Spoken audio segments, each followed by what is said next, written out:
Hello, my name is Mary Madden. I am an urban designer and planner, and I focus on reforming zoning codes. In this chapter, I'm going to talk about the areas of reform as well as a few other key concepts that are part of incremental code reform. One of the first things to think about is what are the right coding reforms for your community to be the most effective and really to enable better places. Incremental code reform is not one size fits all. You need to pick or select the right solution, the right type of reform for the specific location that you're working in. So what are the areas of reform? There are really 5 big areas: streetscape, form, use, frontage, and parking. I'm going to walk through each of those, not quite in that order. When you do a citywide code update, you will address these issues as well as hundreds of other regulations and policy issues. And that can really make a big difference for your city. But that's typically a really lengthy process with lots of policy decisions and lots of political battles along the way. As we've worked with a lot of different cities, we've sort of sorted through and found that these 5 areas are really key to making significant change, and actually making significant change in a short amount of time. Many of these reforms have been adopted in other cities, and they've seen quite a bit of success. The interesting thing is that a lot of these changes that we're going to recommend actually represent a way of returning to the way we historically built our cities and towns. It's almost like we forgot how to do that over the past several decades. One of the first things that we're going to talk about is knowing who and where you are. You've already heard a bit about place types in a previous chapter. So I'm going to emphasize that knowing where you are is fundamental to reforming your code. Context is really important. You may, in fact, want to start small, not think about your whole downtown, maybe just your main street, or maybe your neighborhood main street. Maybe you do want to include adjacent neighborhoods.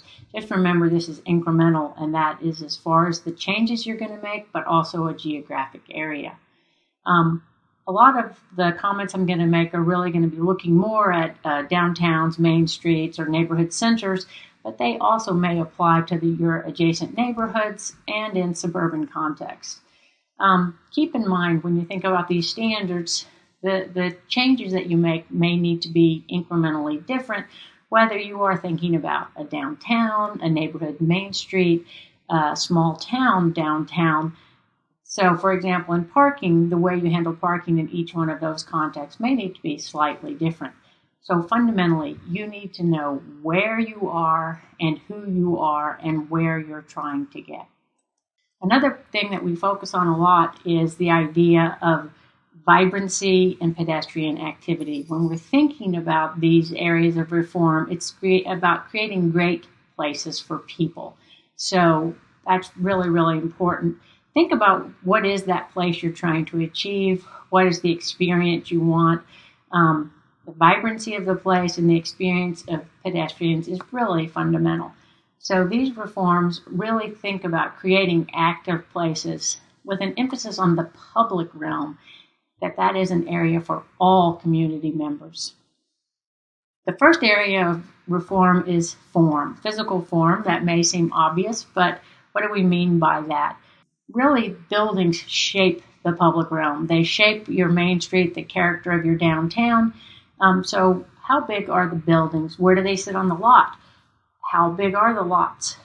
Does your zoning code actually match with what your existing lots are? Think about that. Does it match to how big the lots are, how big the buildings are, what the setbacks are?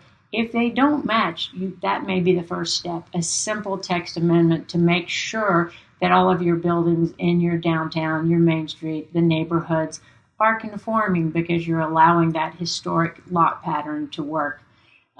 If you're working in a suburban context and you may not have an existing pattern, you may want to look at a nearby downtown.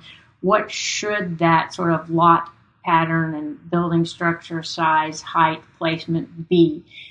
That's something to keep in mind when you're moving forward with your reforms. I think most people have experience walking in an area, driving through an area, and feeling this is really a great place, and then seeing there's a building that's completely out of scale, out of place. Maybe it's sitting too far back from the street. Maybe it's too tall. Maybe it doesn't have any windows and doors. That's what we're thinking about form. What is the form of that place, and what will it be like for the people who are there? You may hear people talk about, when they're thinking about physical form, you may hear them mention adjacency requirements, which is a kind of fancy way to talk about how do you transition from downtown to the adjacent neighborhood. So part of physical form is writing the standards for making that transition. You want the buildings to complement each other and really to get away from the idea of buffers, not getting further apart, but thinking about how should the physical form be designed so that buildings work well together. Physical form is really important, not just in downtowns, but also in those adjacent neighborhoods. Think about that. The neighborhoods really support your downtown or your neighborhood main street. How do those buildings relate to each other and back to downtown? You're going to have a lot of different buildings, maybe on the same block, maybe around the corner, but they can all be in the same neighborhood. You don't want to separate the types of housing that you have. So apartments, single-family houses, duplexes, townhouses, if you think about the physical form, they can't all be in the same neighborhood. Maybe you're a different scale. Your neighborhoods can have this range of housing, single-family houses next to apartments, four squares, flats. But one important thing to keep in mind is that this also means your neighborhood can accommodate a much more diverse population. So people at all different stages of life, whether they're just starting out or they're empty nesters downsizing, it really creates a great environment for living. It also works because each of these buildings can have a specific neighborhood form to create that cohesive neighborhood. If you're thinking about form and how all those pieces fit together, comparable lots, comparable setbacks, etc. They all come together to create the whole neighborhood. The next area of reform is the idea of the frontage. What do we mean by that? That's the relationship between the buildings and the sidewalk and the street. So sometimes you may just need to have simple frontage requirements. A lot of zoning codes don't address that at all. And the way the buildings relate to the street can really have a direct impact on the dynamic of the street and the economic success of the street. Blank walls, no windows and doors, reflective glass, large setbacks, which might be full of a parking lot, all of those are part of the frontage, and they can be really negative or positive for your community. You want to ensure that your code, rather than having minimum setbacks, has a maximum setback. So you get buildings that are oriented to the street. You want to make sure that you're requiring entrances along the sidewalk. You want to make sure you have some transparency requirements so that people can engage with the buildings. Fundamentally, you want to make sure that someone can't build a blank wall on your main street. There's another term you may hear in zoning code reform, and that's the idea of a build-to line or a build-to zone.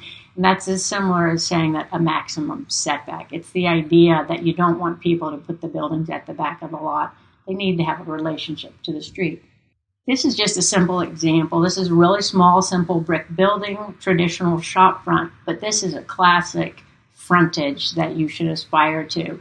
Small building is maximizing the street frontage really to draw people inside. Notice that the details are all at the pedestrian scale, whether the signage, the awnings, the windows, the recessed entrance, all of this is an attempt to draw people in. Transparency is the fact that the windows can be seen through. There's interplay between inside and out. Someone walking by can see the customers inside. The customers can look out. You could probably actually imagine yourself walking by this building, and even if you're not a coffee drinker, you might be tempted to go inside. The next area of reform is parking. Unfortunately, many of our cities and towns today have been designed fundamentally to accommodate cars, and people are almost an afterthought. Oftentimes people are asked the question, where do we start? How do I even think about getting underway? And I have a colleague who has the mantra, if you can't do anything else, fix the parking. So parking is often a good time to start. focus on the location and the quality of parking and not so much on the quantity. The first thing is really to think about how can you better balance the supply and demand of the parking. That's really important in creating a great place. One thing is to not allow any parking between the front of the building and the curb. Second thing you may want to do is remove any on-site requirements. That's a corollary to permitting shared parking. Don't make every building provide all its parking on site. Lots of buildings can share parking. You may have heard a term called a park once environment. That's just this idea that if someone comes to your neighborhood main street, your downtown, they park once, they get out of the car, and they walk to multiple different locations. So that's another way to just talk about, you want to allow people to share parking and not have to everybody provide their own parking on site. Another concept is to allow the on-street parking to go towards parking requirements for those buildings. And if you're able to, you probably also just simply want to reduce or eliminate your parking minimums. Some communities have made a straightforward shift, a single word text amendment, which is changing the parking minimums to parking maximums. So really to move away from everybody oversupplying the parking in their commercial retail shopping areas. Some of the parking management is also really important in the adjacent neighborhoods, not just in downtowns. You definitely want to include the on-street parking, especially if you're trying to bring more residential into busier, bigger streets. The parking truly can provide a buffer and help the pedestrians feel safer walking along the sidewalk. This is a residential area, adjacent area in Texas. I believe it's in Dallas. But here you can see these are residential apartments, but they're on a bigger street, and having that on-street parking helps to create a more comfortable pedestrian environment. Another similar example that's in Washington, D.C., again, an adjacent, more downtown neighborhood. It really helps to create a better pedestrian environment. A side benefit to looking at your parking requirements in your adjacent neighborhoods, many people don't realize that on-site parking requirements in neighborhoods actually increases the cost of housing. So if you can reduce the amount of parking you're requiring people to provide on-site, you can help to lower the housing costs in some of your great neighborhoods. Another thing we hear is people say, we can't remove parking in front. Nobody's going to park behind the buildings. Well, in fact, we have seen over and over again, a lot of this is habit, it's practice, it's making sure people know where parking is available. It's really an easy switch if you already have a network of alleys, so don't let go of your alleys. They provide great service access for rear parking. We also hear people say, oh, the national chains will never allow this, and this picture is actually a national chain hotel in Portsmouth, New Hampshire. They made the rules clear that you couldn't plop the hotel in the middle of the lot and put parking on all four sides, which is their traditional model along the highway. And when they were told this is what the rules are, the parking has to be behind the building, they redesigned the building. They had another model you can see here. They created a drive-through porte cochere, so instead of having it in front, you go in. This is where people can either check in, check out, unload their luggage, but then they drive on through to the inside block interior. The parking is behind the hotel. It's not out in front, and it's still a great downtown building. Another thing you may have heard of is the idea of a liner building, which can come into play with parking. If you're in a community where your land values are high enough that you can move to structured parking, this is a great example of using a liner building on the ground floor. So these are retail shops, and this is a parking structure on the upper levels. So you're still dealing with the street frontage. You're creating that great pedestrian environment, businesses, economy, but you are still providing parking. It's just not damaging your public realm. In a more suburban context where you might not be moving to structured parking, liner buildings can also be used literally small one-story buildings that you put out at the street edge at the back of the sidewalk and help to create define the space along the sidewalk, again, with the parking lots behind. So that's the idea of a liner building. The next idea I want to touch on is the concept of the streetscape. Again, a lot of us have streetscape plans and have done streetscape designs. We want to think about it a little more broadly. The entire area from the front of the building out to the travel lane is really what we're talking about when we talk about the streetscape. And thinking about the streetscape and streetscape design, it's a lot more than just hanging banners on light poles. A lot of communities do that and provide sort of activity and shade and colors, but you can do a lot more. You want your code to really transform your streets and your sidewalks to be great people places. A great effective streetscape is really going to encourage people to use the street, walking, window shopping, dining. You need to remember that the streetscape, the streets and sidewalks, are probably the largest amount of publicly owned land in your community, and we need to really maximize their use. That public realm is really where public life in the community exists. So what are some of the things that you can do? I've already mentioned on-street parking. You want to provide bicycle facilities so people can get to your main street or shopping area ways other than their private automobile. And you also want to allow things like awnings to project over your right-of-way. In many communities, that's a big battle, but it's really important for creating that great pedestrian environment. And last but not least, you want to also, if at all possible, to include street trees. It's really important. These are important whether you're in the downtown area or a main street, in a neighborhood main street. It's also true whether you're in a big city or a small town. These features are really, really consistent for creating a great streetscape. And in this example, which is in Alexandria, Virginia, you can see that this streetscape is very traditional, but it really invites people to walk, to explore, spend time in the space. There's wide sidewalks, there's on-street parking, pedestrian scale lighting, street trees, attractive storefront, so that's the frontage again. It's a great pedestrian experience, so who wouldn't want to spend time walking along this street? The last category of area of reform I want to touch on is the idea of use. This is pretty simple, but it's really important. You should really permit mixed use in your downtown, on your retail neighborhood shopping streets. It's really important.